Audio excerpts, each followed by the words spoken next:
नमस्कार, first India news में आपका स्वागत है और मैं हूं आयुषी विजयवर्गीय आपके साथ। कोर्ट ने फैसले के बाद अब ज्ञानवापी मस्जिद का सर्वे शुरू हो गया है। पहले दिन मुख्य फोकस मस्जिद का तहखाना रहा। ज्ञानवापी मस्जिद को लेकर जिस जांच का इंतजार लंबे अरसे से था वो आज काफी हद तक पूरी हो गई है। पहले दिन 4 घंटे चले सर्वे में करीब 50% हिस्से का सर्वे किया गया। सभी पक्ष ने सर्वे और तौर तरीकों की तारीफ की तो सर्वे के दौरान दोनों पक्षों ने खूब संयम बरता। माना जा रहा है कि सर्वे में कई राज खुलकर सामने आ सकते हैं। वहीं अदालत के फैसले के बाद ज्ञानवापी मंदिर या मस्जिद, इस सवालों के जवाब मिल सकते हैं।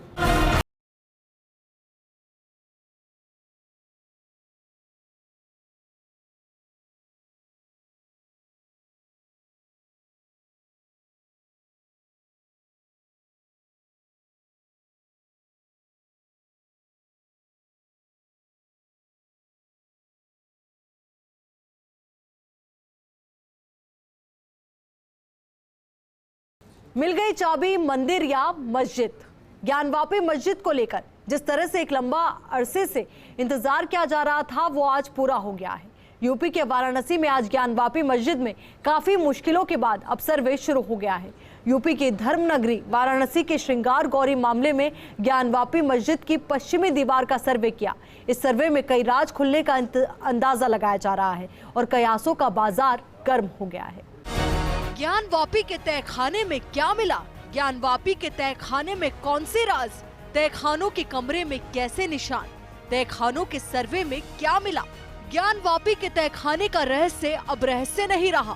जिस राज पर पर्दा पड़ा था वो सर्वे के बाद साक्ष्य के रूप में सुरक्षित हो चुका है। ऐसे सबूत जिनसे सामने आ जाएगा कि ज्ञानवापी का भूत क्या है, साफ हो जाएगा कि ज्ञानवापी का भविष्य क्या होगा। ये तस्वीर भी साफ हो जाएगी कि ज्ञानवापी के वर्तमान की तस्वीर क्या है। आखिर क्या हुआ सर्वे के दौरान? ज्ञानवापी के तहखाने में सर्वे करने गई टीम ने क्या क्या किया? तहखाने में 4 कमरे हैं। उन 4 कमरों में से 3 की चाबी मुस्लिम पक्ष के पास थी, जबकि चौथा कमरा हिंदू पक्ष की निगरानी में है, जिसमें दरवाजा नहीं है। इस मस्जिद में 2 तरफ तहखाने हैं। इनमें से एक तहखाना कभी हिंदू पक्ष के पास था, लेकिन 1990 में बाबरी मस्जिद मामले के बाद इन तहखानों को बंद कर दिया गया। अब कोर्ट के आदेशानुसार इन तहखानों का सर्वे हुआ। सर्वे में क्या क्या हुआ आपको बताते हैं। सर्वे की टीम सुबह 8:16 पर मस्जिद परिसर में पहुंची। इस टीम के साथ वीडियोग्राफी और फोटोग्राफी की टीम भी परिसर के अंदर गई। सर्वे में कुल 52 लोगों की टीम अंदर गई, जिसमें कोर्ट कमिश्नर अजय कुमार मिश्र, उनके साथ 2 सहयोगी कोर्ट कमिश्नर, वादी प्रतिवादी पक्ष के लोग, डीजीसी सिविल, जिला प्रशासन के उच्च अधिकारी, सुरक्षा कर्मी, वीडियोग्राफर, फोटोग्राफर आदि शामिल थे। सब लोग सहयोग कर रहे हैं। इसी ने सारे पक्ष ने सहयोग किया और व्यवस्थित व सुचारू ढंग से हुआ। ऐसा है सुनिए, एक लाइन बता दे रहा हूँ। पक्ष विपक्ष जो थे, वादी प्रतिवादी, दोनों के भरपूर सहयोग रहा है। सर्वे की कार्रवाई शांतिपूर्ण ढंग से चली है। शासन प्रशासन भरपूर सहयोग कर रहे हैं और सर्वे के बारे में यह रिपोर्ट अत्यंत गोपनीय है। न्यायालय का आदेश है कि जो वैसा कुछ करेगा दंडात्मक कार्रवाई की जाएगी। तो ऐसा प्रश्न आप लोग भी न करें। शांतिपूर्ण ढंग से सहयोग हो रही है और सर्वे हो रहा है। पूरा सहयोग किया, कोई दिक्कत नहीं है।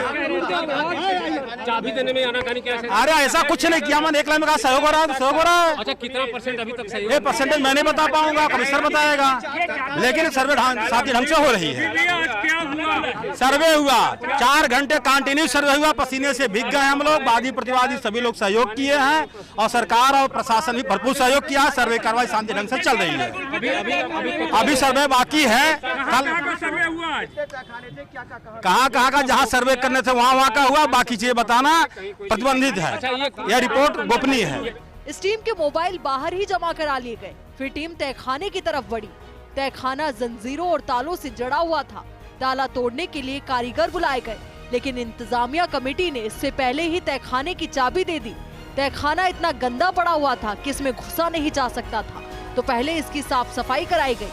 तहखाने में घुसने से पहले वजू किया गया, फिर जूते चप्पल उतार कर टीम तहखानों में घुसी।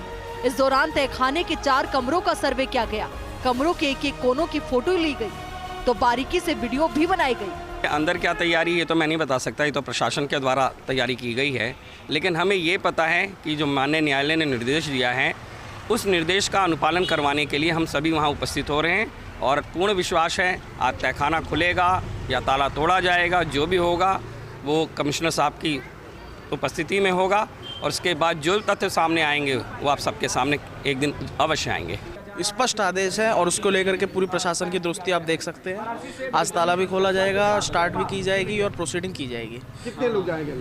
देखिए मैं हूँ राखी सिंह की तरफ से पैरोकार जितेंद्र सिंह बिसेन साहब है, विश्व अधिक सनातन संघ के प्रमुख हैं ये हैं, और बाकी वादिनीगण हैं, उनके अधिवक्ता हैं। तो कुल मिला के वादी पक्ष की ओर से 15 लोग रहेंगे, बाकी कुल संख्या करीब 40 से ऊपर जाएगी। इस टीम को निर्देश मिले थे कि धार्मिक किताबों और मंत्रों को हाथ नहीं लगाया जाएगा। तहखाने में कुल 5 कमरे मिले, जिसमें एक पर दरवाजा नहीं था। यहाँ सुरंग नुमा 5वां तहखाना भी मिला। फिलहाल इस तहखाने का सर्वे नहीं किया गया। सर्वे के बाद तहखानों के कमरों को फिर से सील कर दिया गया।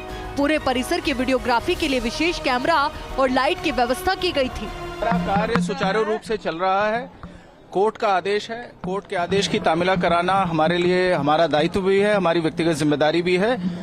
हमने सुरक्षा के पुख्ता प्रबंध किए हैं और मैं आपको ये बताना चाहता हूं कि अब तक की कार्रवाई बहुत ही सौहार्दपूर्ण वातावरण में चल रही है। वादी प्रतिवादी पक्ष ने सर्वे के कार्य में पूरा सहयोग किया। ज्ञानवापी मस्जिद परिसर में सर्वे को लेकर यहां सुरक्षा के सख्त इंतजाम किए गए थे। यहां परिसर के 500 मीटर के दायरे में लोगों की आवाजाही रोक दी गई थी। वहीं गोदोलिया और मैदागिन इलाके से वाहनों की आवाजाही भी प्रतिबंधित कर दी गई थी। इसके अलावा शनिवार को 1500 से अधिक पुलिस कर्मियों और पीएसी जवानों को ज्ञानवापी मस्जिद परिसर की सुरक्षा में तैनात किया गया था। यस एग्जैक्टली यही है सिचुएशन। वहाँ पे जो है कभी भी न तो नीचे नमाज अदा करी जाती थी और 1935 में जो इन्होंने पूरे जो रकबा है, जो अराजी नंबर जो उसका नाम हम थोड़ा भूल रहे हैं, वो कुल रकबा 1 बीघा 6 बिस्सा 9 धूर कुल रकबा है, जिसमें ज्ञानी जो तथाकथित मस्जिद है, सिंगार गौरी है, कूप है, वो नंदी भगवान है, वो पूरा बड़ा रकबा है। ये इन्होंने उस वक्त इसको वक्त संपत्ति घोषित करने की मांग 3 मुसलमानों ने की थी। उसमें हिंदू पक्षकार कोई नहीं था। इसका मतलब ये हुआ कि हिंदू पक्षकार उस जजमेंट से बाध्य नहीं है। तो आप इस चीज़ को ऐसे ले सकते हैं कि इनको वक्त संपत्ति घोषित करने की मांग उस वक्त ही कोर्ट ने सिरे से खारिज कर दी थी। सर्वे देखिए, ऊपर फर्स्ट फ्लोर पे नमाज अदा होती है, वो वहाँ पे मुस्लिमों का कब्जा है, वहाँ पे लोग नमाज अदा करते हैं, ठीक है। और उसके उस जगह पे आप ऐसे समझिए कि मुस्लिम पक्ष जो है फर्स्ट फ्लोर पे नमाज अदा करता है, नीचे नहीं अदा करता है। इसका ये स्वरूप ऐसे समझिए। तो वहाँ पूरा जो प्रेमाइसेज है उस पर कंप्लीट मतलब एक मिक्स्ड पोजीशन कह सकते हैं। हिंदू पक्ष का भी कब्जा है और मुस्लिम पक्ष ऊपर नमाज अदा करता है, वो मास टाइप है। क्या सर्वे का? देखिए, हमको जो उम्मीद है, जो हम लोग 92 से पहले की जो चीज़ें हम लोग रिकॉल करते हैं, हम लोग 77 से जब से होश संभाले तब से बाबा विश्वनाथ के दरबार में हम लोग जाते रहते थे। तो नंदी बाबा के सामने हम लोग को कुछ शिवलिंग, कुछ खंडित मूर्तियाँ और जो आपको जो हिंदू मैथोलॉजी, हिंदू आर्किटेक्ट के हिसाब से जो पिलर्स होते थे, मंडप होते थे, देखने से वो लगता था, बचपन से हम लोग को लगता था ये तो मंदिर का स्ट्रक्चर है। ये नैतिक रूप से तो हम लोग उसको मंदिर का स्वरूप मानते थे। बाद में जब इतिहास पढ़े तो मालूम चला कि औरंगजेब ने इसको तोड़ा था। और बड़े हुए जब कचहरी में गए, जब इधर हालिया 2-4 सालों में जब हमने अध्ययन किया तो मालूम चला कि ये तो भारत उत्तर प्रदेश सरकार ने वाराणसी गजेटियर में खुद माना है कि औरंगजेब ने 9 अप्रैल 1669 को इसको तोड़ने का, अपने सिपा सलार खिजर खां को उस वक्त जो यहाँ का फौजदार था उसको तोड़ने का आदेश, और सिर्फ मंदिर ही तोड़ने का, बनारस का नहीं तोड़ने का आदेश दिया था। यहाँ के संस्कृत कॉलेजों, स्कूलों को भी ध्वंस करने का बहुत बड़ा नुकसान उस वक्त हिंदू कम्युनिटी को उठाना पड़ा था। सर्वे के बाद हिंदू पक्ष ने दावा किया कि सारे साक्ष्य हमारे पक्ष में हैं। वहीं सूत्रों के हवालों से पता चला है कि तहखानों में मूर्तियों के भग्नावशेष मिले हैं। तहखाने में शरारती तत्वों ने मिट्टी भर दी थी। सबसे पहले उसे साफ किया गया। तहखाने में लिंगायत समाज की परंपरा के अनुसार टूटे लिंग मिले। दरअसल काशी में लिंगायत समाज में लिंग दान का प्रचलन है। यहाँ मंदिर के शिखर की जगह मस्जिद का गुंबद रखे जाने का संकेत मिला। वहीं तहखानों के अंदर त्रिशूल, स्वास्तिक, प्राचीन शिलाएं, खंडित मूर्तियां और दिए रखने की जगह भी मिली। इसके अलावा दीवारों पर नाग और स्वान की कलाकृति भी देखी गई। फिलहाल ज्ञानवापी परिसर में 4 घंटे चले सर्वे में करीब 50% हिस्से का सर्वे हो चुका है। सर्वे करने गई टीम ने फिलहाल साक्ष्यों का खुलासा करने से इनकार कर दिया। सर्वे टीम अब 17 मई को कोर्ट में रिपोर्ट पेश करेगी, जिसके बाद उन सवालों का जवाब मिल जाएगा कि ज्ञानवापी का भविष्य क्या होगा। उन राज पर से पर्दा उठ जाएगा कि तहखाने में क्या छुपा है। संभवतः उसके बाद ज्ञानवापी परिसर का रहस्य नहीं रहेगा। Bureau report, first India. सब जानना चाहते हैं कि सर्वे में क्या निकला, लेकिन दोनों पक्ष फिलहाल इस पर कोई टिप्पणी नहीं करना चाहते। दरअसल कोर्ट के आदेश है कि इस मामले पर सुनवाई से पहले कोई टिप्पणी नहीं की जाए।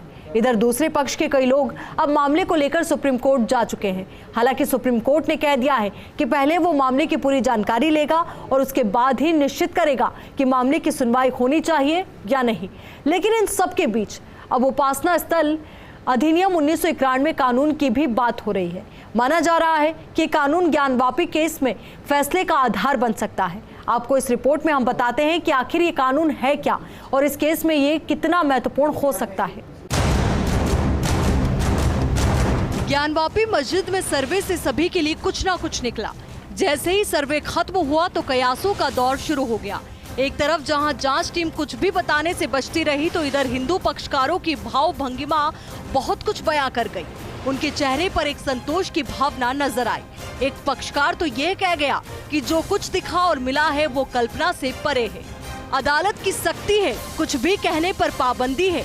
पक्षकारों के बयान अहम है, इसलिए कुछ भी बताना अदालत की तौहीन हो सकती है। ऐसे में हर कोई सोच समझ के बयान दे रहा है। हिंदू हो या मुस्लिम, हर कोई संयम दिखा रहा है, हर कोई तोल तोल के बोल रहा है। लेकिन इन सब के बीच नेताओं की एक ऐसी बिरादरी है जिनकी सियासत जारी है। वे इसे बाबरी मस्जिद से जोड़ रहे हैं। दोनों को एक ही तराजू से तोलने पर आमादा है। AIM-MIM प्रमुख असदुद्दीन ओवैसी मामले को विवादित बनाने पर तुले हैं। उन्होंने सर्वे को तमाशा बताते हुए नाराजगी का इजहार किया। ओवैसी लगातार विरोध कर रहे हैं, वे लगातार धमकी दे रहे हैं। 91 से पहले क्या होता था? ये एक बार होता था ना, मेहराब के पीछे। आप कैसा बदलेंगे उसको? आप देखिए, आप ये बदलना क्यों चाह रहे हैं? आपका मकसद क्या है? आपकी नीयत में इखलास नहीं है। आप इस देश को दोबारा उस माहौल में झोंकना चाह रहे हैं जो मेरी जनरेशन तबाह बर्बाद हो गई। दंगे फसादात हुए, घर बर्बाद हुए, जेलों में लोग सड़ते रहे पोटाके और बाद में टाड़ा कानून में। हम नहीं चाहते कि दोबारा वो माहौल पैदा हो। और सबसे बड़ा सवाल ये है कि देश के प्रधानमंत्री को अय्यूब पटेल की बेटी के आंसू में बाहुक हो गए प्रधानमंत्री। और जब ये कानून 91 का कानून है, प्रधानमंत्री क्यों नहीं बोलते? आप सरकार में हैं, पार्लियामेंट का बनाया हुआ कानून है, तो संवैधानिक जिम्मेदारी पहले प्रधानमंत्री की है कि वो अपनी चुप्पी को तोड़कर कहें कि उनकी सरकार 91 के कानून के लिए खड़ी है और ऐसा कोई तमाशा होने नहीं देगी। मैं इसीलिए कह रहा हूं कि हमने बाबरी मस्जिद को इन्हीं हथकंडों से खोया था, इन्हीं हथकंडों से और धोखे से हमने खो दिया। हुआ क्या? भारत कमजोर हुआ, रूल ऑफ लॉ कमजोर हुआ। सुप्रीम कोर्ट को वादा किया गया था, उसके बाद बाबरी मस्जिद को शहीद किया गया। तो इसीलिए हम कह रहे हैं कि ये दोबारा हमको तारीख में पलट कर नहीं जाना है। जो कानून है 91 का, उस पर लिहाज रखिए और उसी पर चलता रहे। ओवैसी 1991 के कानून का हवाला दे रहे हैं। अब आपको बताते हैं आखिर क्या है ये कानून। उपासना स्थल अधिनियम 1991। क्या है उपासना स्थल कानून? उपासना स्थल विशेष उपबंध अधिनियम 1991 कानून को नरसिम्हा राव की सरकार के समय बनाया गया था। इसके अनुसार 15 अगस्त 1947 से पहले मौजूद किसी भी धर्म के उपासना स्थल को किसी दूसरे धर्म के उपासना स्थल में नहीं बदला जा सकता। अगर कोई ऐसा करने की कोशिश करता है तो उसे जेल भी हो सकती है। मतलब 15 अगस्त 1947 को जो जहां था उसे वही का माना जाएगा। इस पूरे कानून में तीसरी धारा सबसे महत्वपूर्ण है। इसके अनुसार धार्मिक स्थल के वर्तमान स्वरूप में कोई ढांचागत बदलाव करने पर रोक है। इसमें साफ कहा गया है कि धार्मिक स्थलों को उसी रूप में संरक्षित किया जाएगा जिसमें वो 15 अगस्त 1947 को यानी देश की आजादी के दिन मौजूद था। फिर उससे पहले वहाँ कुछ भी रहा हो। इसमें ये भी लिखा है कि अगर ये सिद्ध भी होता है कि वर्तमान धार्मिक स्थल को इतिहास में किसी दूसरे धार्मिक स्थल को तोड़कर बनाया गया था, तो भी उसके वर्तमान स्वरूप को बदला नहीं जा सकता। केंद्र को ऐसे धार्मिक स्थलों को उनके वर्तमान स्वरूप में संरक्षित करने की जिम्मेदारी दी गई है। इस कानून में धारा 5 के द्वारा अयोध्या विवाद को अपवाद के तौर पर अलग रखा गया। इस कानून में ये भी लिखा है कि धर्म स्थल को किसी दूसरे धर्म के पवित्र धार्मिक स्थल को उसी धर्म के किसी दूसरे पंथ में भी नहीं बदला जा सकता। मतलब यदि कोई धार्मिक स्थल वर्तमान समय में हिंदू धर्म का है तो उसे हिंदुओं के ही किसी दूसरे पंथ के मंदिर में नहीं बदला जा सकता। इसी प्रकार किसी शिया धर्म के धार्मिक स्थल को मुसलमानों के ही दूसरे वर्ग सुन्नी या अहमदिया जैसे पंथों के धार्मिक स्थलों में नहीं बदला जा सकता। इस कानून को उस दौर में बनाया गया जब देश में राम मंदिर को लेकर विवाद छिड़ा हुआ था। भाजपा नेता लाल कृष्ण आडवाणी ने सितंबर 1990 में सोमनाथ से रथ यात्रा निकाली। राम मंदिर आंदोलन के बढ़ते प्रभाव के चलते अयोध्या के साथ ही कई और मंदिर मस्जिद विवाद उठने लगे थे और उसके पहले 1984 में दिल्ली में हुई एक धर्म संसद में अयोध्या, मथुरा, काशी पर दावा करने की मांग की गई थी। इन विवादों पर विराम लगाने के लिए ही नरसिम्हा राव सरकार ये कानून लेकर आई थी। कांग्रेस ने 1991 में हुए लोकसभा चुनाव से पहले वादा किया था कि अगर केंद्र में उनकी सरकार आई तो वो संसद में ऐसा कानून पारित करेगी जिससे सभी वर्तमान धार्मिक स्थलों को उसके वर्तमान स्वरूप में संरक्षित किया जाएगा। ऐसे में अब सवाल ये भी कि क्या अयोध्या विवाद में इस कानून को क्यों नहीं लागू किया गया था। दरअसल अयोध्या में केवल मस्जिद मौजूद थी और हिंदू पक्ष ने दावा किया था कि वहाँ पर मौजूद राम मंदिर को ध्वस्त कर बाबरी मस्जिद बनाई गई थी, जबकि ज्ञानवापी मामले में मस्जिद और मंदिर दोनों मौजूद हैं। लेकिन हिंदू पक्ष का दावा है कि ज्ञानवापी परिसर को काशी विश्वनाथ मंदिर के हिस्से को तोड़कर बनाया गया। दूसरी बात यह है कि अयोध्या मामला कोर्ट में आजादी के पहले से चला रहा था, इसलिए उस पर 1991 में बना उपासना के स्थान अधिनियम लागू नहीं हुआ। लेकिन ज्ञानवापी मामले को लेकर 1991 के कानून को लेकर विवाद है। एक पक्ष का मानना है कि चूंकि कानून 1991 में आया और उसी साल ज्ञानवापी मामला कोर्ट में दायर हुआ, ऐसे में वो भी स्पेशल कानून के दायरे से बाहर है। वहीं दूसरे पक्ष का कहना है कि ज्ञानवापी मस्जिद भी उपासना के स्थान अधिनियम के तहत आती है, ऐसे में उसमें कोई बदलाव नहीं हो सकता। अब Varanasi Gyanvapi case supreme court पहुंच चुका है। ज्ञानवापी विवाद मामले में याचिकाकर्ता अंजुमन इंतजामिया मसाजिद कमेटी ने सुप्रीम कोर्ट में अपनी अर्जी दाखिल की है। AIMIM प्रमुख असदुद्दीन ओवैसी भी इसी कानून को आधार बनाकर ज्ञानवापी सर्वे का विरोध कर रहे हैं। इस केस की सुनवाई में कानून बहुत बड़ा आधार बन सकता है। हालांकि अयोध्या मामले में इस कानून को दूर रखा गया था। ऐसे में कयास लगाए जा रहे हैं कि केंद्र सरकार इस अधिनियम में बदलाव भी कर सकती है। इधर ओवैसी बंधु भले ही सियासत की वजह से ऐसे बयान दे रहे हों, वे एक विशेष समुदाय की हिमायत कर रहे हैं, लेकिन उन्हें ये समझना चाहिए कि उनके ऐसे बयान दंगे भड़का सकते हैं। उन्हें समझना चाहिए कि मामला अभी कोर्ट में है, उनके बयान कोर्ट की कार्यवाही में दखल डाल सकते हैं। यहाँ रुकेंगे एक छोटे से ब्रेक के लिए। ब्रेक के बाद आपको बताएंगे कि ज्ञानवापी के मस्जिद पर कितनी सियासत जारी है।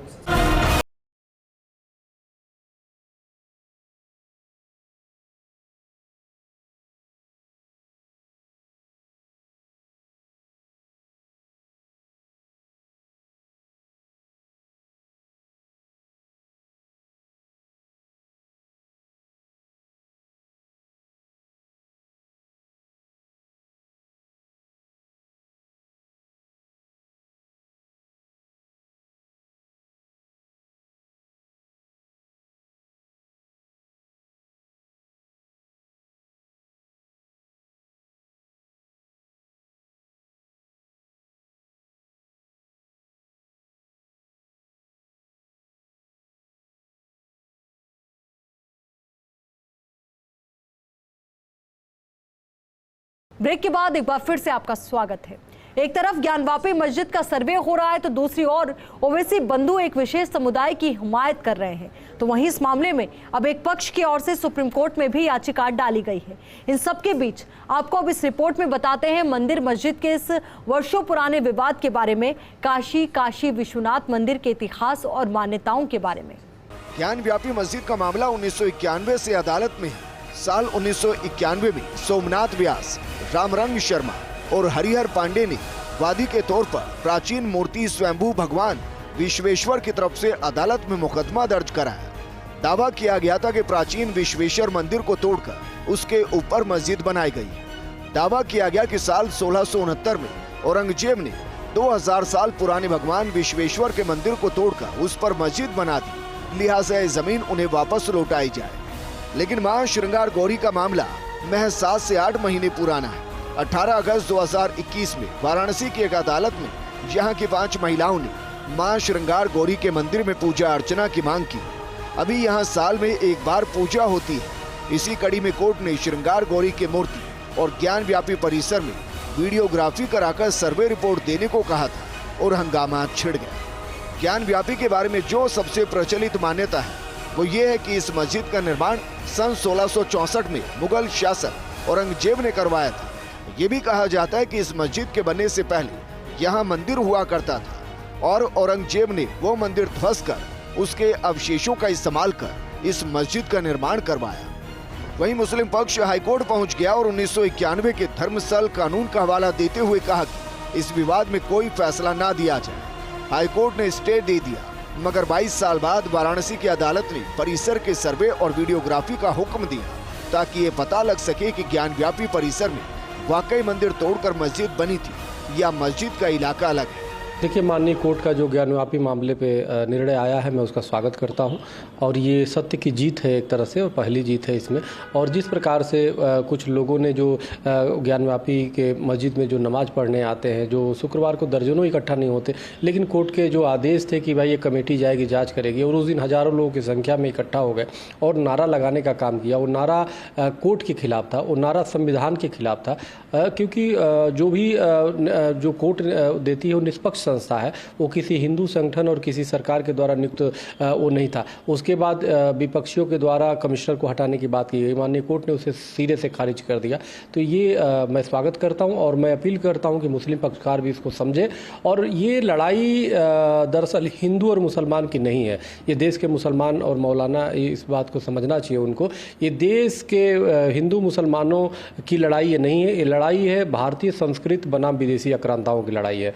और ये देश के रहने वाले भी मुसलमान हमारे अपने हैं और हम सब एक हैं। तो इसलिए जो सब जानता है कि 18 अप्रैल 1669 को किस प्रकार से औरंगजेब ने मंदिरों को तोड़वाया, नेस्तनाबूद किया, और कितनी बार चाहे कुतुबुद्दीन ऐबक था, उसने कितने काशी में मंदिरों को तोड़ने का काम किया, और 1600 जो है ऊँट पे जो है सोने रख करके मोहम्मद गोरी को भेजने का काम किया।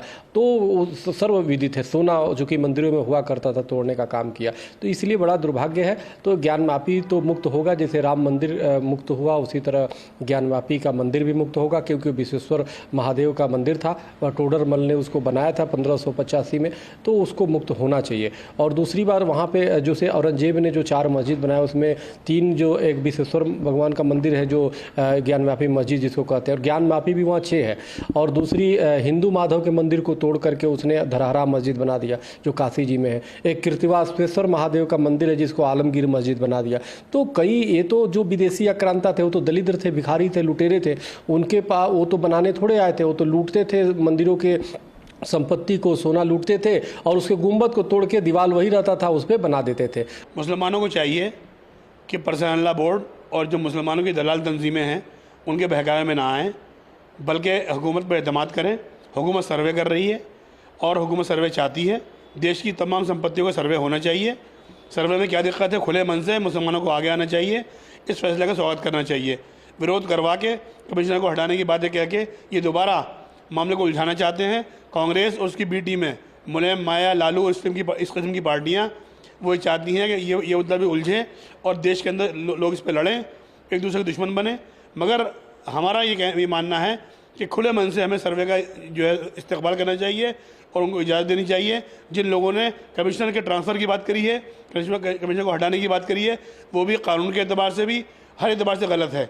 हम एतमाद करें, सरकार हमारी है, देश हमारा है, सब लोग देश के शहरी हैं, किसी को किसी से डरना नहीं चाहिए, सबके साथ इंसाफ होगा और अच्छा होगा। खैर, अब अदालत ने आदेश दे दिया है, मस्जिद परिसर में सर्वे कराया जाएगा, फोटोग्राफी और वीडियोग्राफी कराई जाएगी। इसी के साथ यहाँ उन तमाम सवालों का जवाब मिल जाएगा जो सैकड़ों सालों से बने हुए हैं। इसी के साथ भगवान शिव की जटाजूट से निकली गंगा के किनारे 12 लिंगों में एक काशी विश्वनाथ मंदिर की आभा, भव्यता, आस्था और श्रद्धा के समानांतर मस्जिद के विवाद पर ताला लग जाएगा। इससे पता चल जाएगा कि मंदिर के अंगने में मस्जिद कहां से आई। Bureau report, first India news.